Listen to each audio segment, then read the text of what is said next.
pessoal. O objetivo desse vídeo é capacitar minimamente professores no uso de metodologias ativas, em especial o método PBL.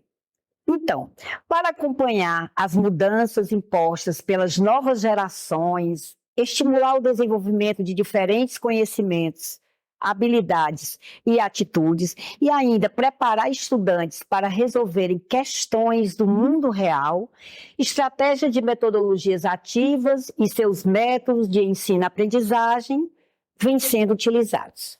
A aprendizagem baseada em problemas, ou PBL, como é popularmente conhecido, é uma delas. Por corresponder aos pressupostos teórico-metodológicos, os pressupostos político-educacionais, o PBL é uma das principais metodologias ativas recomendadas pela Escola de Saúde Pública do Ceará. Para isso, ela vem utilizando para a formação e desenvolvimento profissional em saúde. Essa estratégia estrutura o ensino-aprendizado apresentando problemas complexos que devem ser resolvidos em etapas. E com ela, o protagonista passa a ser o aluno, enquanto, por sua vez, o professor se torna o guia, o principal responsável por conduzir os estudantes na busca por novos conhecimentos. O PBL inclui componentes fundamentais. Quais são os componentes fundamentais do PBL? Um problema, uma situação problema, um professor que ele passa a ser o facilitador, isso aí já rompe com o método tradicional de ensino.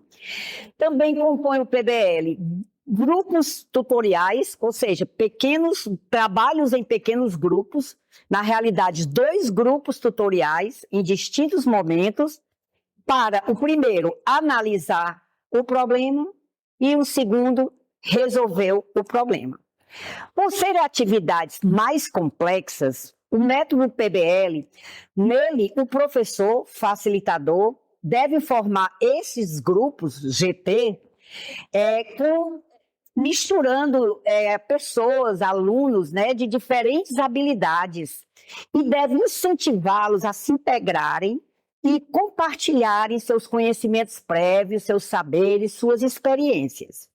Esses grupos tutoriais normalmente devem ser compostos de 8 a 12 membros, e entre esses membros escolherem entre si um relator e um coordenador do grupo.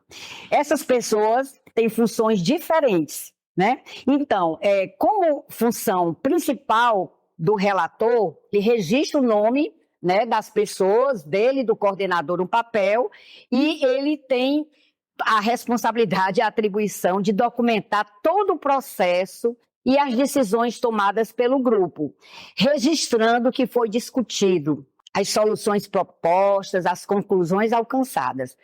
Manter esse registro claro e organizado durante todo o processo para que possa ser utilizado posteriormente. Então, o coordenador do grupo, aquele que foi eleito dentre os membros do grupo, ele é responsável por garantir que as tarefas sejam distribuídas de forma justa, que todo mundo fale, todo mundo participe, tá? E que o processo avance no tempo que foi planejado, que alcance suas metas dentro daquele tempo que foi estabelecido. O coordenador deve manter o grupo bem motivado e comprometido com o processo e fazendo com que todos participem ativamente. Importante ressaltar que, embora cada membro tenha a sua função, o relator tem as suas atribuições, o coordenador tenha as suas também, cada membro deve desempenhar um papel específico nesse processo. E o trabalho de grupo, ele é fundamental para a aprendizagem de todos na resolução daquele problema.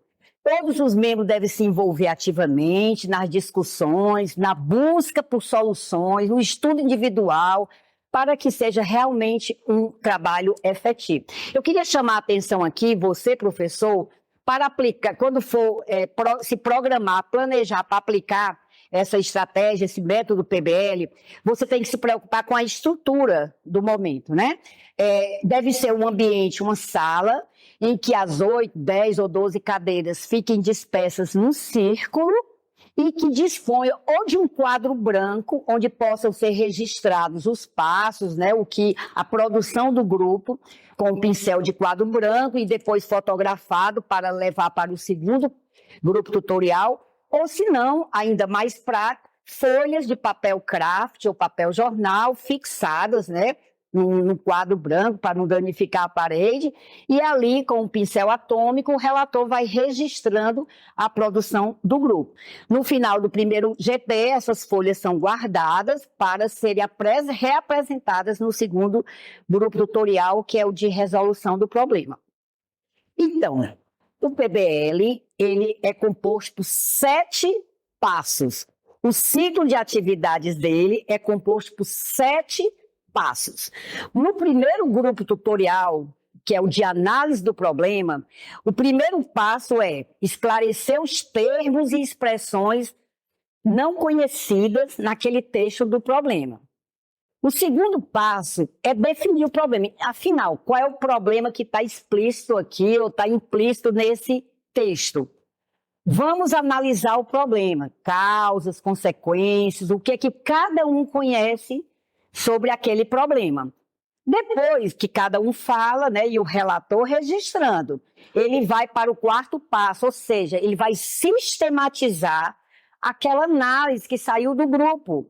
E aí também ele vai colocar as hipóteses de explicação do problema. O que é que está causando, quais são as consequências, e até a hipótese de solução do problema. Mas calma aí, a solução do problema só vai acontecer depois que forem formulados os objetivos de aprendizagem. O que o grupo precisa realmente buscar na literatura para efetivamente resolver aquele problema. Esse é o passo 5.